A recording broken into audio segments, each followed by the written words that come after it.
All right, Jason, let's get right to it. The storm making its way across Maine. Yeah, and it's coming in right now with heavy snow just a little away from the coast, and heavy rain is going to be pushing in southern coast first and then pushing up north. Here is a look at night vision SatRad showing that snow, the darker blues, and you got the greens and the yellows, oranges coming up from the south. So we'll take a look now at the notes. Significant storm overnight through Sunday. High wind, heavy rain, flooding, a moderate power outage threat. Really, it's kind of a two-pronged threat. A little bit inland with the heavy snow, with the wet snow, and also at the coastline with the high wind. Right now, taking a look at the storm in more detail, low pressure coming in from the west.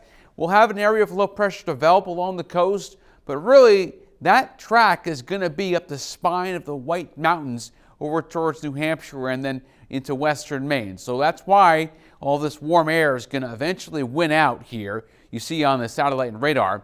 Now on live radar, the dark blues here over towards Albany. That's the real heavy snow just west of Albany, Manchester, up towards Coos County, Carroll counties in New Hampshire. And there all this heavy rain coming into Boston, Rhode Island, Providence, Connecticut. That's going to push in here.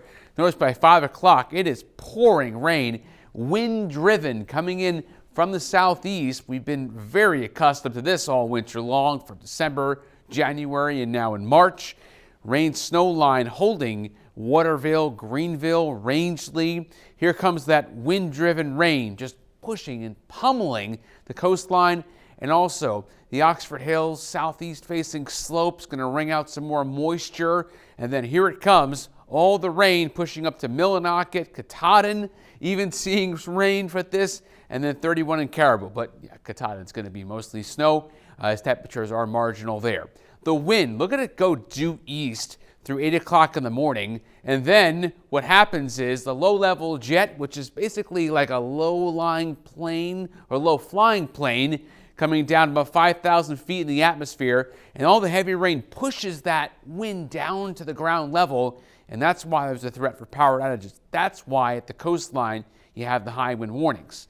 By Sunday night, the wind dies down, but obviously the rain will already have happened.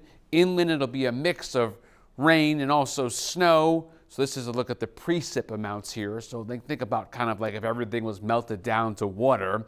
So more than 2 inches up in Greenville. Now, if you got your frozen side of the storm tomorrow, 4 to 10 inches here, Rangeley, Greenville, Western Mountains, Carrabassett Valley, and then less than that. A lot of this, the 2 to 4 inch range stuff, is mostly going to get washed away. So it's going to be gone by Sunday afternoon, especially as you head north. Regardless, for the Mariners, this is a bumpy one. The coast is going to see the worst of this storm by far. Seas 9 to 15 feet, a storm warning, but it really is going to be the damage to this infrastructure, homes, businesses from that high tide, which is going to happen a little before noon tomorrow in Portland and a little bit after 11 right around southeast of Bangor for down east. So keep that in mind. Issued once again Sunday until Sunday at 4 o'clock in the afternoon. Let's break it down now in the 7-day forecast. You're seeing, don't forget, daylight saving time begins tonight, so clocks got to go forward, your spring forward. So that high tide is going to sneak up on you a little bit tomorrow because it's going to feel sooner in the day. We do have a later sunset, nice trade-off for missing that sleep. And then rain and snow showers, some wind Monday.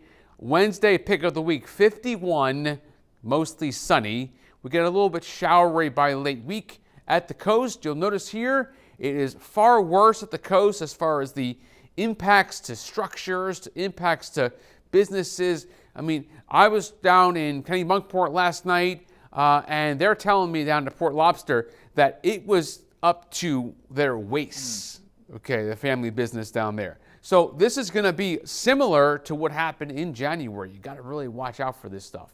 And we will have crews along the coast starting tomorrow morning, so be sure to check in with the News Center Maine website, with the app. We'll have the push alerts when there's some severe weather, and we'll be tracking everything, starting tomorrow morning, running throughout the rest of the storm, Jason. Yeah, and you got that special article on newscentermaine.com and also on the app if you want to go over to my socials. All right, Jason. Thank you.